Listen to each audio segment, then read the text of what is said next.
Are electric vehicles on their way out? Not exactly, but EV sales are seeing a slump. Tesla, Ford, and GM are all slashing EV prices. Ford is slowing down production on its electric F-150 Lightning, and Mercedes-Benz says it won't meet its 2025 EV and hybrid sales goals. There are plenty of other signs as well. I was at the New York Auto Show talking with experts and auto dealers about the future of electric vehicles. Here's that report.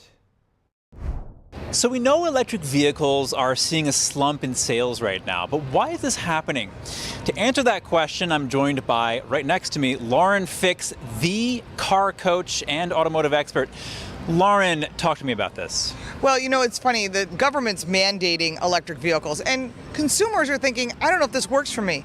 But how you can tell what the results are is go by any dealer lot, and there's tons of electric vehicles. So the manufacturers have delivered on really cool product that gives what they've promised. Unfortunately, the electric grid is not there, whether you charge at home or you charge on the road. It doesn't necessarily work for our lifestyle, and the pushback has been dramatic, and people are now looking at hybrids.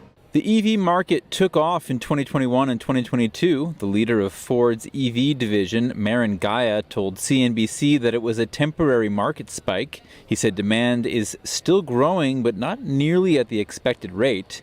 Another factor behind slow EV sales is price. The average, $60,000 in 2023. It's also putting a charging station in your home by a certified electrician. Check with your insurance company because they're going to increase your rates as well for your home insurance. And if you're renting or you're staying at a place that doesn't have a garage, well, there's no place to charge, which brings you to going to public charging, which costs money. A Boston Consulting Group study found that people would buy electric vehicles that charge in 20 minutes or less, go for more than 350 miles, and cost less than $50,000. Only one car on the market meets this standard right now: the Hyundai Ioniq 6 SE rear-wheel drive long range. Despite this, one dealer we spoke with seems optimistic. Yeah, so the EV sales are still growing, right? I think there's a misconception out there that they're not performing. They are still on a growing trend. Last year, 2023, was the best year ever with over 1 million EV sales here in the U.S.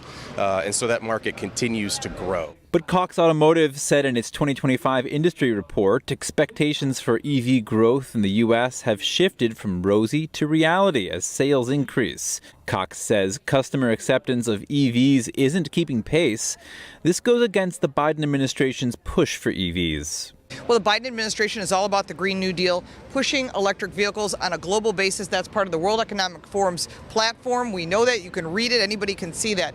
However, the problem is, as you're pushing it here in the United States, Americans buy what they want, and that's SUVs. They're buying trucks, and those do not meet the current government's demand. The president is facing an uphill battle for EV adoption, and his administration's efforts could come to a halt depending on who wins the 2024 presidential race. Former President Donald Trump is expected to undo fuel economy mandates if he's elected again.